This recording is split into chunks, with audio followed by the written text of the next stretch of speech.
All right, welcome everyone. Good afternoon. My name is Aram Mihal, and I serve as the Assistant Director of Alumni Engagement here at Emory University. Before we get started, we do have a few housekeeping announcements for today's session. Please note that the views and opinions expressed in today's sessions are those of the individual speakers and do not necessarily reflect the official policy, position, or views of Emory University, the Emory Alumni Association, or its affiliates. The content provided in the program is for informational purposes only and should not be construed as an endorsement by Emory University or the Emory Alumni Association. This session is being recorded, so please be sure to keep your microphones muted to avoid disruptions, though we do encourage you to keep your camera on. If you have questions throughout the session, please feel free to share them in the chat box, or you can use the raise your hand feature. And if you have something more pressing, and Dr. Zhang will address them accordingly. And now I am so excited to introduce our featured speaker, Dr. Nuri Zhang. Dr. Zhang is an executive coach and corporate trainer at Goals Unhindered, where she helps her clients understand the unique lens through which they see data and their evolving goals. With 10 years of studying how the brain learns and makes choices, Dr. Zhang developed the See, Think, Act framework to empower individuals and teams to achieve fulfillment in life and business. She brings high energy and deep neuroscience expertise to inspire curiosity, creativity, and confidence in approaching data for personal development and business growth. Dr. Zhang earned her PhD in neuroscience from Emory University and 2 BS degrees from Immaculata University and Thomas Jefferson University. Please help me welcome Dr. Zhang. Wow, thank you. Let me get started with my screen. All right, make sure I can still see your chat. All right, how's that?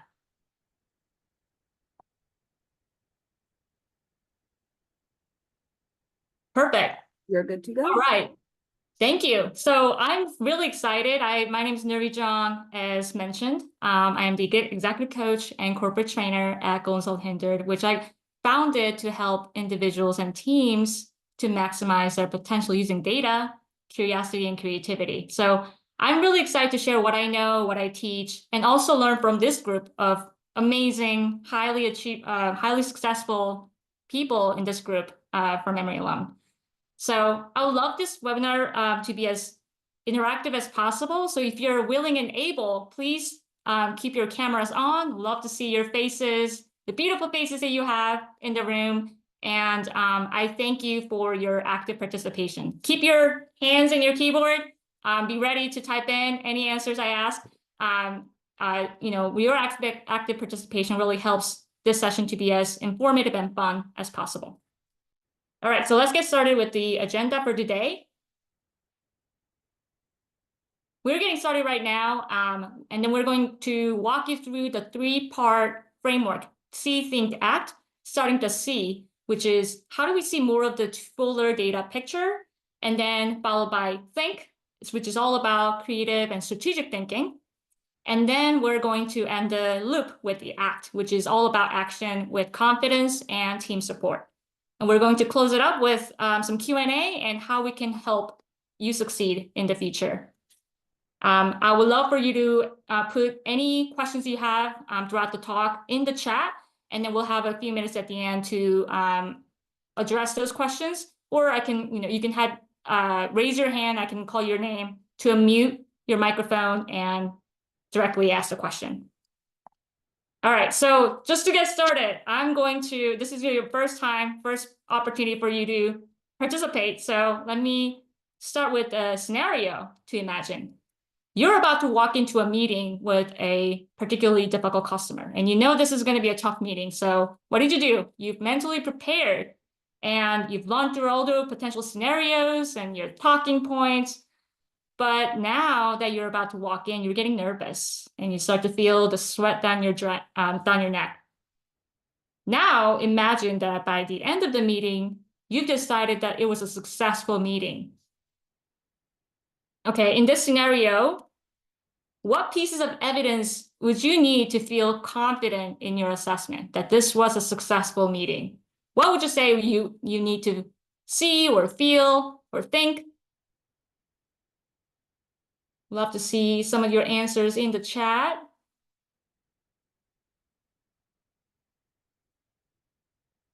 Emily says verbal confirmation from customer. Yes, folks in meeting are engaging with me, feel that everyone left aligned with action items. Yes, alignment, action items. You know the next steps. What else could we have? Ooh, Sophia says meaningful questions. Ooh, I wonder what you mean by meaningful. Data points. Mark says full statistics without twisting. Sales order. Yes. You know, when we end with the sales, we win. And we end with new information by Taylor. Awesome. Awesome. Thank you. Thank you so much for your participation. From this quick scenario, what we saw is something that's pretty obvious already. The way in which we interpret and receive data is inherently subjective. And everyone, first of all, define their definition of success differently. And based on what our goals and motivations are, we're going to pay more attention on some things over others, especially the ones that we care about the most, right? Another point I wanted to make is that different people have different levels of reliance on their data, especially to make decisions. And people may need different types of information to conclude something one way or the other and find it as success. So the thing about the nature of human decision-making is that neither the people nor the data that they are using to make decisions are always objective.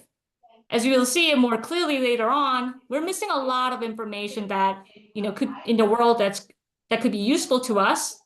And that is the missed opportunity that is often overlooked in business and life. Just a reminder, please keep your microphone muted and you'll have an opportunity to talk at the end. Thank you. So how do we deal with this nature of subjectivity? Well, I introduce you to this 3-part framework called See, Think, Act cycle, which is my framework to describe the way we make deliberate, strategic decisions using all sorts of data around us. So here we have data in the environment, which is all about both internal environment, meaning what we have in our head, like thought processes, the beliefs that we may have, and also the external environment, like what most people think of data when they hear the word data, like graphs, charts, images, videos, people, right? All of these things come to our perception in our sensory systems that gets simulated in our thought processes, and then we get act upon them. And once we act, there is an outcome or a sort of feedback that gets fed back into our C part, our perception. So as we go through this slides, we're going to walk you through the See, Think, Act in sequence. So let's start with C. So here is another opportunity for you to participate. What do you see in this photo? I imagine some of you might be thinking like, what the heck is this? But I'm curious to see what you come up with. What do you see in this photo? Ooh, Jay says person smoking. Turtle climb a tree. What else do you see? Skull. Question mark, question mark. Close-up of someone's face. Ooh. Oh, Iram says cow. Oh, someone has seen the book Visual Intelligence or heard about Amy Herman. Turtle, bone picture, x-ray. Wow, look at this. I gotta say, this is a really awesome because like I'm always curious to see what people see. And I gotta tell you, the answer is a cow. And congratulations if you've seen this before. But even after I said that answer is cow, if you have never seen this picture before, you'd be like, how is it a cow? Until I show you the outline of the cow's face. And now you can see that it is indeed a cow. Samantha says, I teeth teeth. So when you go back to this, now you can clearly see, knowing that it's a cow, you cannot unsee it, right? What I wanted to illustrate with this photo is that there's 2 powerful points. One is that our data is inherently ambiguous and sometimes low quality. The other is that we're not always seeing the full picture. So for various reasons, we're limited in our perceptive scope and may come to very different conclusions about the same data point, which in this case was an image. So just think about what if we missed the extra zero at the end of a business transaction, or some other very critical information that could alter your way of doing business with somebody. I mean, when you think about this, I want you to take this cow image as kind of the metaphorical reminder of what information you could be missing in your day-to-day life. I love that. We need a transformer AI to see what we see, to decipher what we see. Yes. So now, if you're ready for redemption, I want you to think about why don't you tell me what you see in this photo? What's happening here?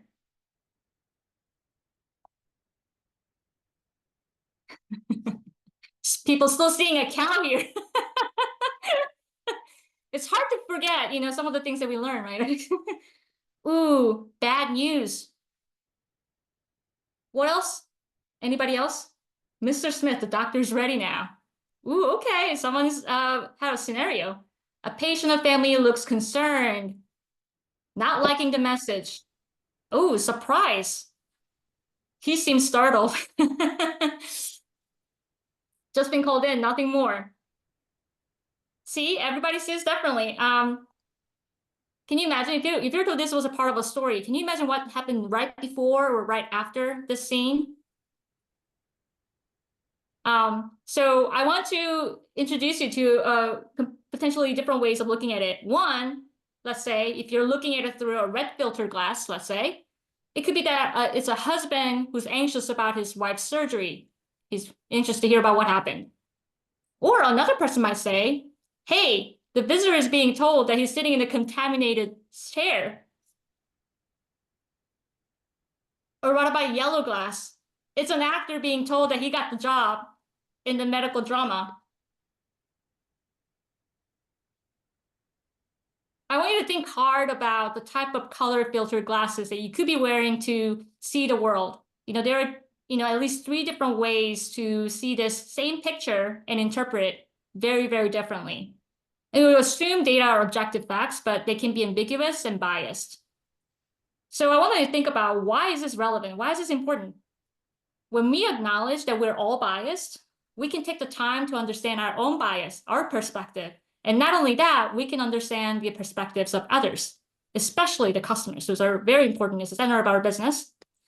And understanding and anticipating others' responses can help us shape our own behavior. For example, if you've ever remember going to a first date or first interview, a job interview, what did you do? You put your best behavior and you dressed up. Why do we bother to dress up? Because even though the way we dress may have nothing to do with our ability to do the job, we understand the first impression matters, right? So understanding how others might expect and view the situation can help you determine what you want to do next in your action. In fact, our lens is like a prism, so that when we see data and when we see the stimuli coming all around us in our environment, we take in using our unique lens and kind of think about all the potential ways of looking at the same data and create different narratives around it. And our job, our goal here is to perceive the raw data as accurately and objectively as possible. So to do that, and to view something as comprehensively as possible, one way to do that is to practice labeling everything that we can objectively label. So what can you label here? Something that's objective that you can say that this is a fact in this data.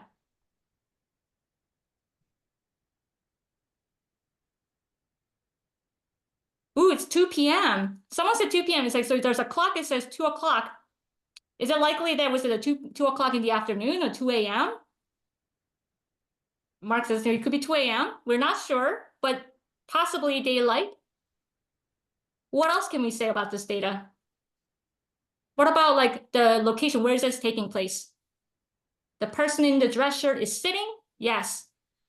Is this person about to get up off the seat, or is this person just sat down? That's a point of contention. What do you think about the relationship, potential relationship between this person and this person? Both appear to be male. Oh yeah, there's a chart the other person is holding. The clipboard and the outfit looks like a scrub. Could be a medical assistant and patient. This person could be a vet, physical therapist, a surgeon. We're not sure exactly. Oh, ooh, good observation. Mark says the plan still has a tag on it, a price tag on. Do we know this is a price tag or label? How can we tell? What about time of the year? What season do you think this is? Can you guess?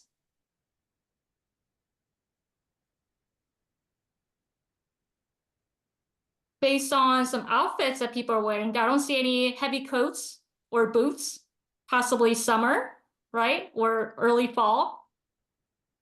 There's 3 chairs, white walls. We've described everything that we can possibly. And an earlier point where I said, this person could be a husband. How can we tell this person is actually a husband and married? Ring! Sophia says ring. I don't see a ring on the left finger. Well, I can't tell because it's hidden.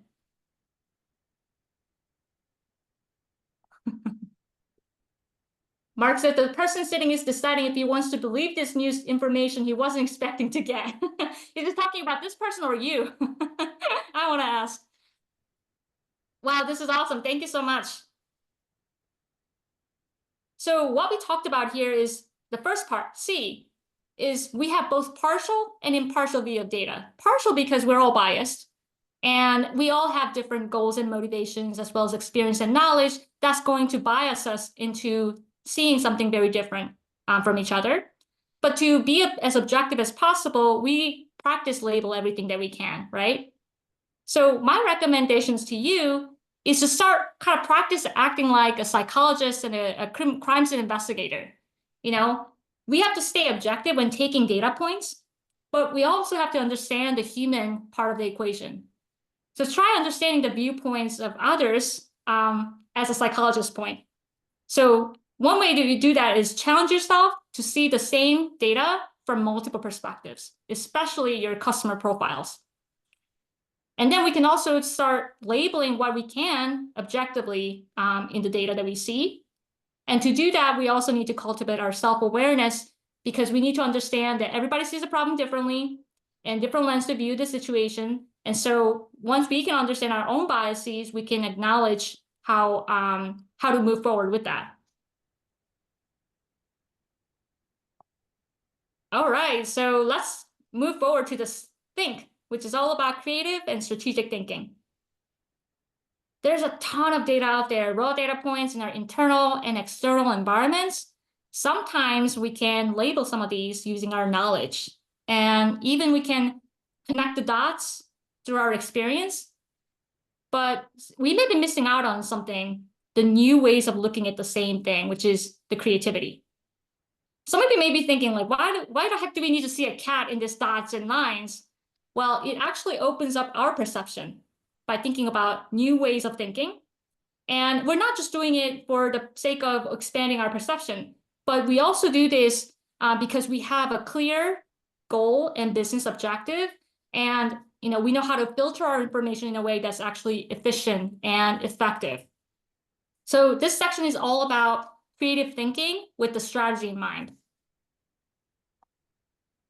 So I'm going to talk about Kodak here now, which you may be already familiar with. It's a company that's been around for 130 years. Imagine that, 130 years. That's a very long time.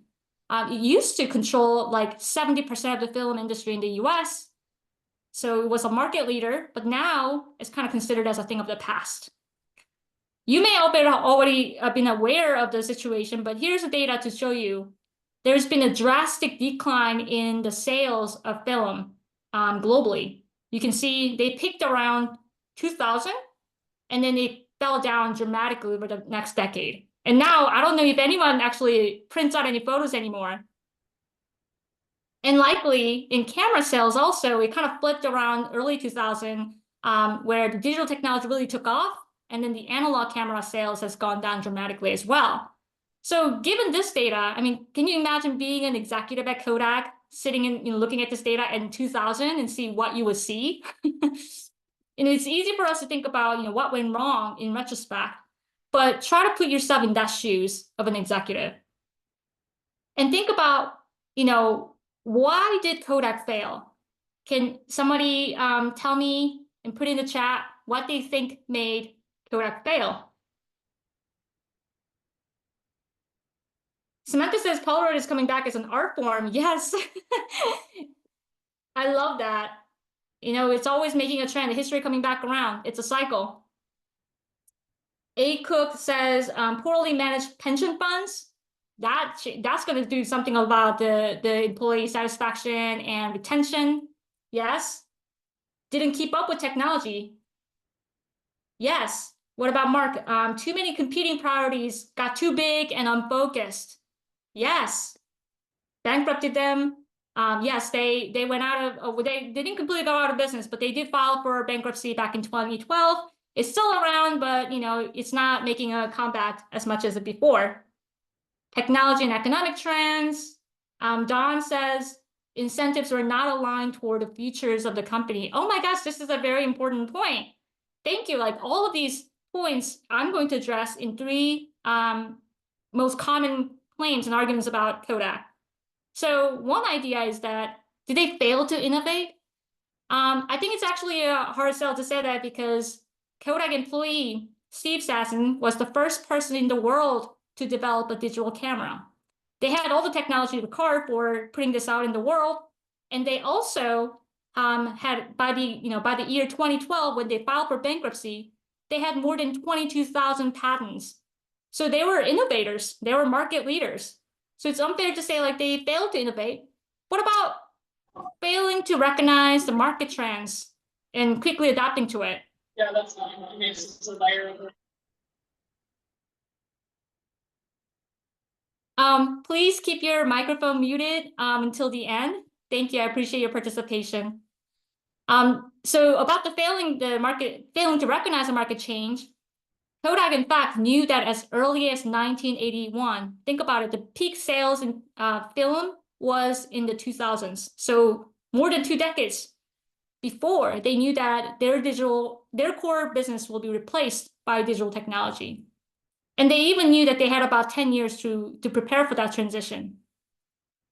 And they even invested, because they knew the technology was promising, they invested more than $2 billion in the digital technologies, like you can see in the Kodak Advantex preview, so people can look at the pictures they've taken, preview them before they go out and print them.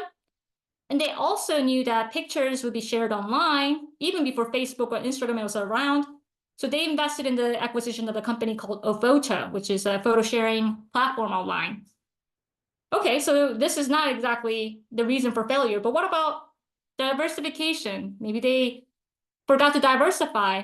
Well, in fact, Kodak invested. They knew the need for diversification in their products, and they invested in the acquisition of Sterling Drugs and went into the pharmaceutical and clinical imaging market. But after a series of unfortunate events, they decided to shut that down to focus on their core business, which is their film. So ultimately, what I think really drove them to fail is their inability to ask new questions. The questions that would actually challenge the favored ideas and assumptions. The question they're asking is this: how do we save our core business in the new era? The core business was a film, the new era being the digital technology. So what they're really asking is, how do we sell more films? And how do we incorporate digital technologies to sell more films? What's wrong with this kind of line of thinking? What's wrong with that? Well, the biggest thing is that they had a fatal assumption that people will continue to love prints. They will continue to buy prints. But I think I only print out photos like handful amount of times, number of times in the year. And most of that business went out of business. So I think it's still relevant to think about AI, the emergency of artificial intelligence and these fancy new technologies that are coming around us. And when I see this, it's kind of like a a lesson that we still is relevant in the present day, because there are companies around asking the same exact question. How do we stay up our core business with the AI?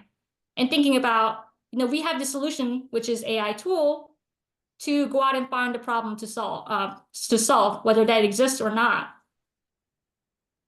So thinking about how do we not become Kodak in this new era of artificial intelligence, we live in a data-rich and AI-assisted world, and we always got to think about where does that lead us next, right? We're always evolving, innovating. Some of the biggest discoveries that are made in science were actually done so because somebody was unafraid to challenge the status quo. They're going against the central dogma, and these paradigm-shifting ideas were developed because people were actually asking new questions that challenged their way of thinking.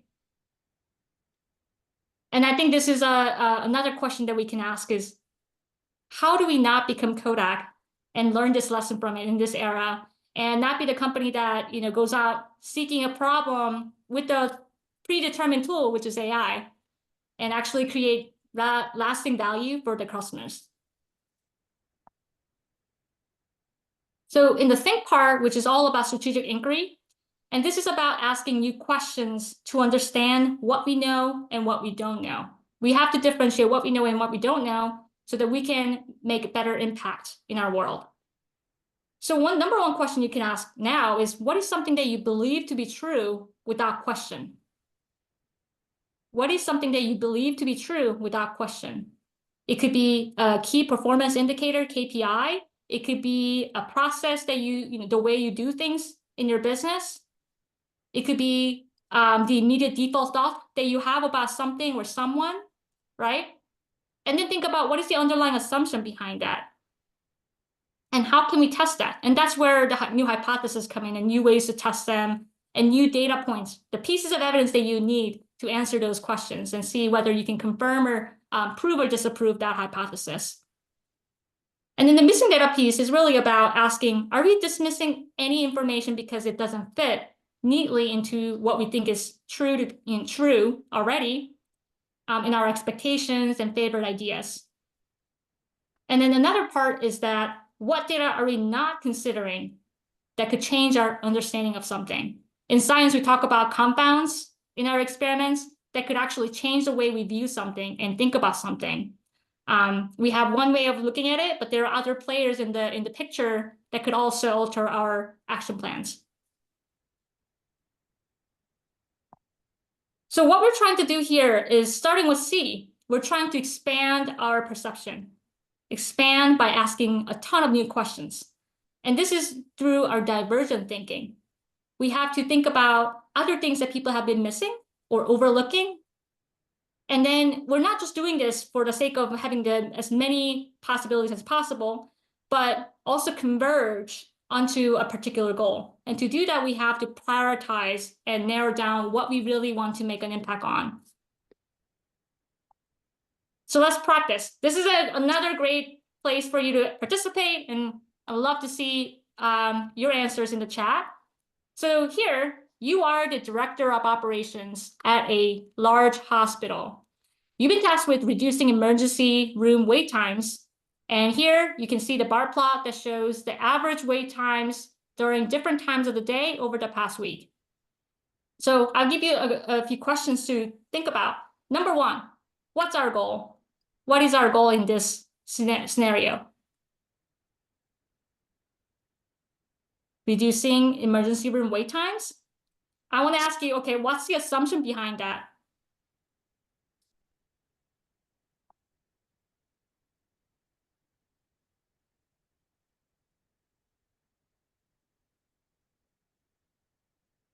Not enough capacity. So the assumption is that reducing emergency room wait times will help improve the capacity or efficiency in the operation.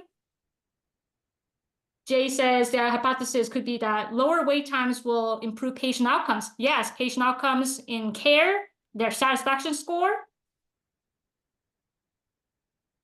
Sharon says, we don't have a specific goal, just assuming wait times are too long. Ooh, that's a really good point. We don't have a specific goal. Okay, what are we trying to achieve here? That's a really good question. Resources or satisfaction, yes. Slow computer systems could be contributing to this. But the ultimate assumption that we're trying to make here is that reducing wait times will actually help improve our care or improve our operational efficiency.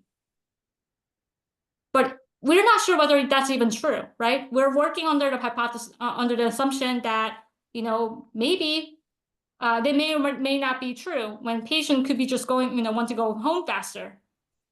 We're also saying the time between door to doctor, from door to doctor is correlating with the time from door to door or door to decision.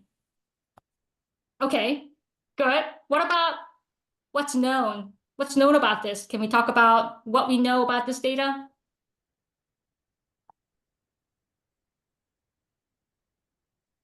Longer wait times in the afternoon. Yes, there's the longest time that's you have to wait in the afternoon. What else can we say about this? It seems to be broken down into 4 different times of the day, because for some reason, somebody thought that this would have a difference. Sharon's asking, where are we getting the data? This is all fake. This is a hypothetical situation. So thank you for asking. The source is from my head. Okay, so what do we not know about this? Because besides that, we are doing this fake situation here. Wait time increases with volume. That's another assumption that we could be making, is that wait times may also occur with an amount of patients. So maybe we have more patients in the afternoon compared to morning shift. We don't know how many providers or rooms there are. Sophia, thank you. Absolutely. We have no idea about the staffing situation and what the capacity is like. Ooh, and Samantha was talking about triaging. Or they triage first. Yes, we're not sure whether that's delaying the whole door to doctor situation. Can you think about what else do we need for action? What do we need? What other pieces of information will we need to make a decision about this? Mark, what country is this? It could be anywhere because it's all fake.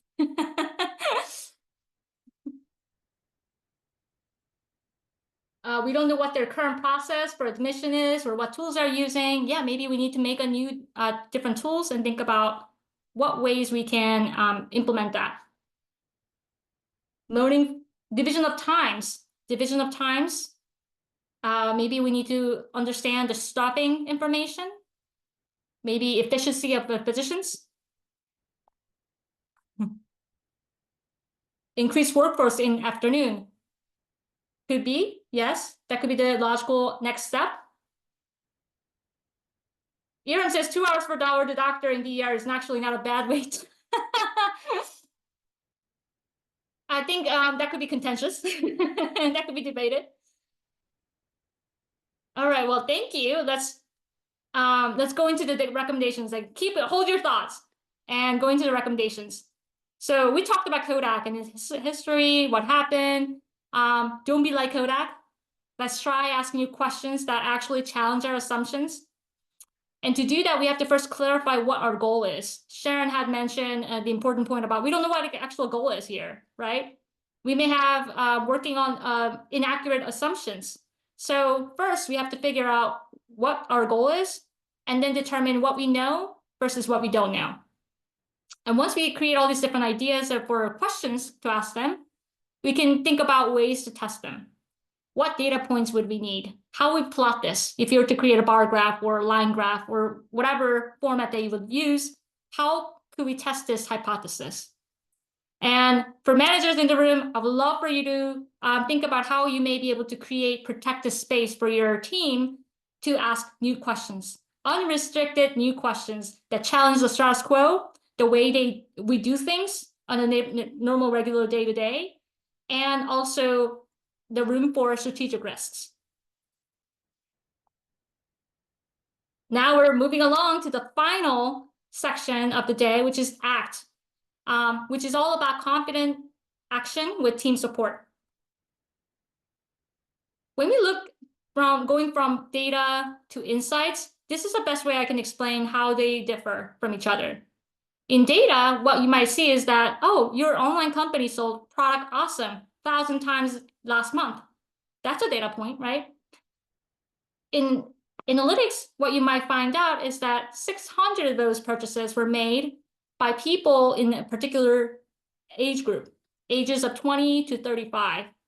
But we don't know why or how, or whether this is actually a pattern information, or if it's something that happened just last month.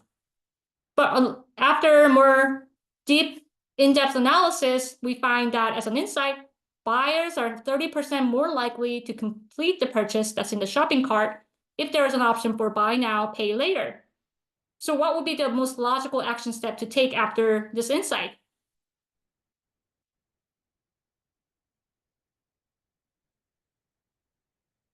Could be that we need to have this button available that says buy now, pay later. Maybe even target specific audiences. Yes, make it easy to buy, pay later for people.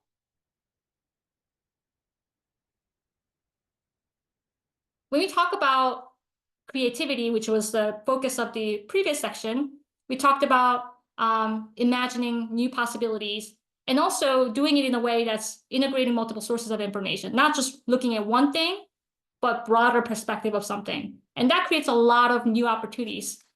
I love this image because it helps us see, just looking at the day-to-day items, you can see the whole new world with this, right? But even though we are creating new opportunities, without implementation or action, there's no real outcomes. So this is about action, why we need to act. But of course, when we are creating an amazing idea, we can't just implement them right away. Why? Because we're not living alone. We need our team support, team buy-in to implement it. So let's try to move forward with our recommendations with team buy-in. Why do we need it? Number one is that we have shared vision. When we have everybody on the same page, that means we have a consistent, shared understanding of what success looks like. And that helps us determine whether we're aligned in terms of our responsibilities and expectations with our goal. The second is about ownership and accountability.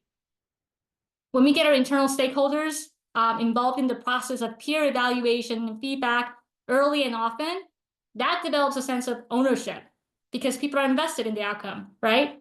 And people are more likely to be held accountable when they have a skin in the game and feel invested. The thirdly, more practically, you're more likely to lead to faster adoption. When everybody is on the same page and they recognize the need for change that we're about to implement, then there's going to be a smoother transition with little resistance. Finally, we got to think about proactive adaptability because things are going to change. And as we act on something, there's going to be always a new problem or new information that we need to address. And when we have team members who's aware of our goals and what we're trying to do, we're going to be much more vigilant about the progress monitoring that we're doing to make sure that things are working the way it's supposed to and pivot when necessary as we adapt to new information. So here, I'm going to introduce you to this action cycle that help you gain team buy-in as you move forward with your recommendations inspired by data. I'm just making sure that there's any questions in the chat. All right, so cycle of action. What do we need to start with? Always start with the problem. Problem tells us a little bit something about our goal because we wouldn't have a problem unless it's against the goal that we're trying to achieve, right? So what is the problem? Earlier in the hospital scenario, we saw the problem was that afternoon wait times are significantly longer. And this is a problem because it could lead to patient not being happy, potential burnout of staff members, and even health risks of our customers who are patients. The second is the stakeholders. Who are the most important stakeholders?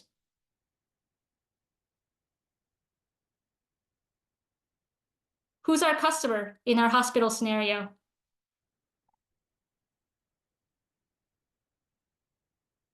Patients, thank you. Yes, patients have to be in the center and foremost of everything that we do. Think about what matters most to patients, right? Who may be other stakeholders that's involved? Maybe providers, yeah, healthcare providers, nurses, doctors, patient advocacy groups, maybe even investors, management, pharmacies, yes, all of those. Because when we put all these people together in a room, we're gonna have different goals and motivations, right? So we have to prioritize. That's the third step. How can we prioritize our different goals? Yes, we may have admin, facility staffs, guardian. Yes, whoever is paying, caregivers, or investors potentially. And if it's a staffing problem for physicians, what do doctors need to manage their workload more effectively? That's something that we can think about. That's another problem of interest that we need to address. And we cannot forget about the financial and operational constraints when we're trying to think about what to prioritize, right? And then we go into ideation. And this is where we can create all the different ways that we can think about the problem, how we can solve them, making sure those things are aligned to our long-term goal, as well as our current guardrails. But it's important to think about doing ideation before the evaluation, because we're not trying to judge them based on the feasibility or the effectiveness right now when we're doing ideation until after. When we are evaluating, we're presenting our case to the stakeholders, and then this becomes a collaborative process where you get teams' input and refine that idea to make it even a better solution. And finally, you implement. So in my full-length workshop, the participants will have an opportunity to actually act out some of these stakeholders, especially the customers, and maybe even different types of customers, and then think about what goals they may have, what priorities they may think about. Maybe they're not even caring about the wait times as much as the quality of the service. How can we measure that, right? And then at the end, we'll actually draw out the expected figures, like potential pieces of data that you would need to make a decision to convince that particular person of interest. So essentially, you're creating an analog version of a dashboard of KPIs, and think about how we can visualize some things that are important for our goals. And then as we present that compelling comparing case to our stakeholders, we go through the peer evaluation and learn about how we can implement them. So by the end of this session, we'll have a list of action steps that are going to be immediately implementable to your projects, to your team after the workshops. Samantha mentioned efficient process is important in this. Yes, absolutely. People are limited in their time, their energy. So we can't just draw this out. We're going to have a particular timeline and make sure that people who are looking at this problem as efficiently as possible. I love this picture because this is another great way to illustrate how important is collaboration in our business. Data-driven decision-making is particularly a collaborative process. This picture is about a daughter squiggling lines and making drawings. And her mother is an artist who does this beautiful picture where she sees something differently in this draft of her daughter, and then creates something amazing with it. Likewise, we are always seeing things differently from each other and collaborate to create a masterpiece. And I have an example from our own community of Atlanta. This is from a sculptor named William Massey and photographer named Kelly Blackman, who had actually hosted a series of weekly photography classes in community for community members. And they took pictures each week. And at the end of each at the end of the program, they came up with this beautiful collaborative masterpiece. I love this because it's also looking right at you. It's a perception, and it's really important to think about how every contributor contributes to the entire process in collaboration. My final recommendations for this ACT section is that we need to use the action cycle to create team buy-in. Without team buy-in, we're unlikely to succeed in our process because we need our support to get them adopted as fast as possible, because efficient process is important, as Samantha mentioned. And then when we're about to communicate our ideas that are inspired by data, we need to tailor that message to the goals of the stakeholders. And that's why it's important. It becomes an important point to think about their perspectives, think about what they would want to most hear about, and then tailor that message to them. And of course, we have to stay adaptive, anticipate change because it's going to happen. For innovation, we have to adapt to new information and proactively anticipate that. So we've gone through all this, seeing partial and partial view of the data, asking all the great questions that are helping us to figure out what we know and don't know, and how do we test things that came up in the process. And then the act, how do we gain team buy-in so that we can implement it right away. The cycle continues. As I mentioned, after see, think, act, there'll be an outcome of feedback that gets fed back into the C, and it goes in an infinite loop of the cycle. This is a summary of all the things that we talked about, the recommendations, and to talk about how we challenge ourselves to see the same data from multiple perspectives, label what we can objectively, and don't be like Kodak, ask new questions that challenge our hypothesis. And then finally, the action cycle that we mentioned. And tailor that message to make sure that you're tailoring to the goals, that speak to the goals and motivations of the stakeholders that you're speaking to. I'm going to take just a couple minutes to describe how this all is put together in a workshop series in a full-length version. The goal is really about developing the future emerging data professionals and leaders. I've created this Dataville, which is a fictional world that you'll all be invited to. And this is facilitated in an experiential learning way because people get to learn how to do things by doing it. So first, in the C workshop, you will have what we call alter ego practice. And this is where you identify and role play a particular customer profile that you'd like to understand more about. And so you start to understand what they might be thinking, what they may be motivated to do, and then start to explore the familiar data that you use day to day from the perspective of your customer. Then we invite them back for the think, and all those alter ego Dataville citizens come together for a business mystery. And this is all about asking you questions to identify what biases or assumptions we may be having about the way we do things, and the data gaps that we have. And then at the end of it, we'll have action steps that are high impact, that are inspired by data. Finally, in ACT is really exciting, where we're bringing them back for a grand jury, a courtroom scenario, different from an actual court jury. This is a respectful. We're not trying to get people convicted of anything.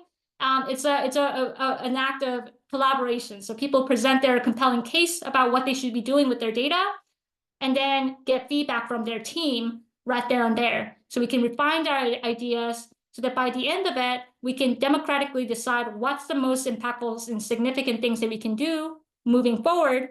And you'll have immediately implementable action steps at the end of the workshop series. Why us? Why Goals Unhindered, and why experiential learning? The first thing is creativity. When we are learning something but while playing and having fun, it's a lot more engaging, and you can retain that information much better. I'm a memory expert, and I know that when people care about something and they feel ownership of it, they take ownership of something, you're going to be more engaged and be able to master new skills that we're teaching you. I assure quality because we are going to customize all the content that we provide in the workshop so that we discuss what matters to you and your team in your organization. All the examples I share are going to be tailored to the industry that you're working on or the organization department that you're in. And I'm the facilitator. I'm an Emory trained neuroscientist, and I know a lot about how adults learn and remember new information. So I'm really excited to share the high quality content with you in our workshops. Finally, it's the confidence builder.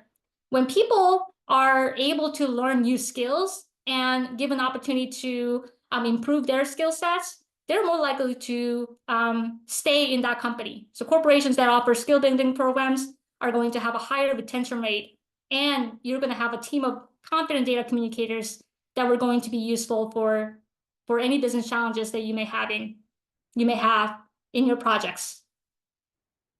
So the last question I want to ask is really, how can I help you? How can we support you, take the best step forward in the future? We're trying to gauge some idea about who may be interested in doing a workshop, the full-length workshop, right on Emory campus in person. Or you may want to bring the workshops back to your organization for a particular team. And I'm available for one-on-one coaching as well as speaking engagements. And I'm curious to see what people say.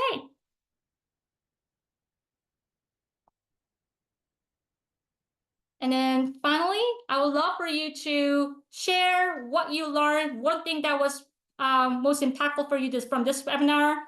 This is an opportunity for you to raise your hand, unmute yourself, and share what you learned and maybe a question that I can address right now. Thank you so much for your participation and your high energy.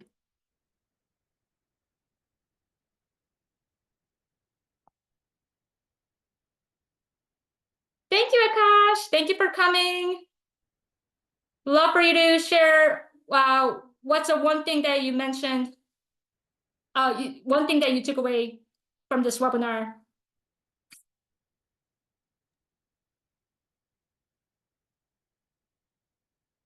Thank you, Ray. All right, thank you guys so much for joining us. As you guys are finishing up the poll, I just wanted to, again, thank you guys for joining and participating in today's session. You guys did an amazing job. You will also receive an email from me soon with today's recording, along with a link to complete a survey about today's session. Please take a few minutes to share your feedback with us.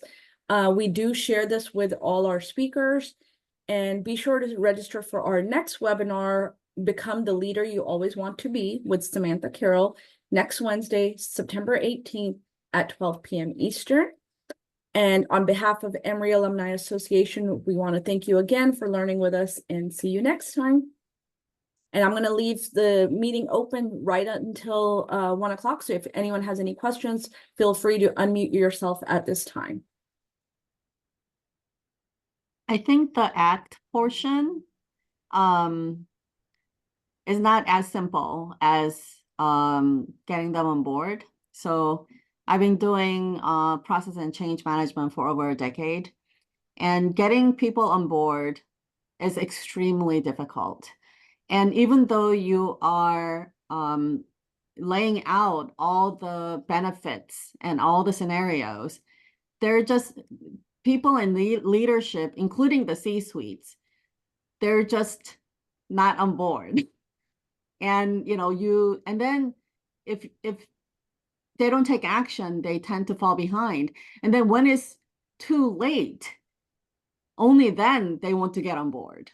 I don't know if you noticed, like a couple of years ago, there's always some kind of buzzword that goes around, and that used to be agile, right? And then it had evolved to AI, and then now it's generative AI. But they know they should be agile, but they don't do anything about it. They think it's just too much work for this kind of change to do things better, right? So what is your recommendation? What is it that easiest way for them to kind of latch on so they can act? Thank you for the question. It's really important. I think the number one thing is why people don't act, or why people don't feel the need to speak up in a meeting or provide ideas. The number one reason, I believe, is that they don't feel like their opinions or actions is going to make a difference.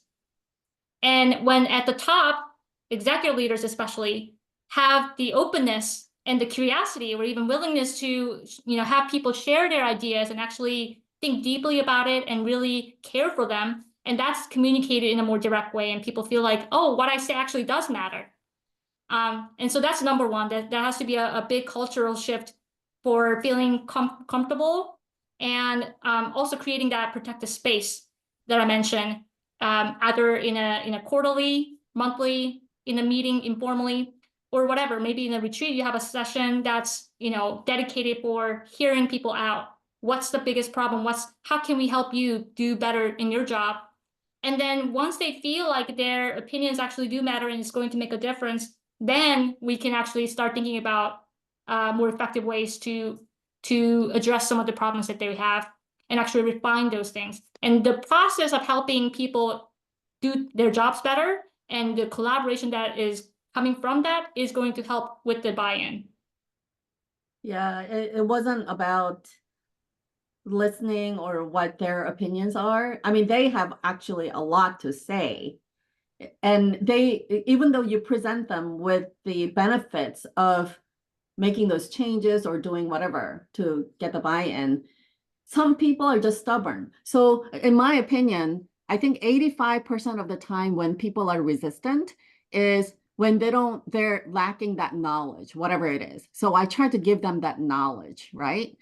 15% of the time is they may understand what it is that could be beneficial, but they think it's just extra work. So they don't want to do it. So, you know, it's not about like, oh, yes, I understand exactly what you're saying. You're trying to create the trusting environment and you don't get penalized for sharing your opinions. That is not the issue. It's just they know what the benefits are. They just don't want to do it. I work with a lot of engineers, and that's one of the big problems. Engineers are they tend to be very introverted. So they just want to be given like some task and they just want to just do it by themselves. They don't like, there's a lot of need for cross-functional communications and stuff, right? And they don't do that because it's just a lot of work. So yeah. So after you present all these things and after you listen to everyone, how can you get them to act and really see things and I guess maybe a different perspective? So they will initiate something on their part to be able to make these changes. Yeah, the taking initiative, that's the biggest importance. And I think we're over time, so people, you're welcome to leave. And we can also have the offline conversation to continue. Aaron, what do you think? Yeah, we usually do have a hard stop right at 1 o'clock. We do want to be respectful of everyone's time. I love this engaging discussion, and Samantha, you are welcome to reach out to Dr. Zhang individually or reply to our email, and once I send it out, and we can put you in touch however you feel you want to do that. But again, thank you guys so much for joining us. And you guys have a great rest of your day. Thank you for joining.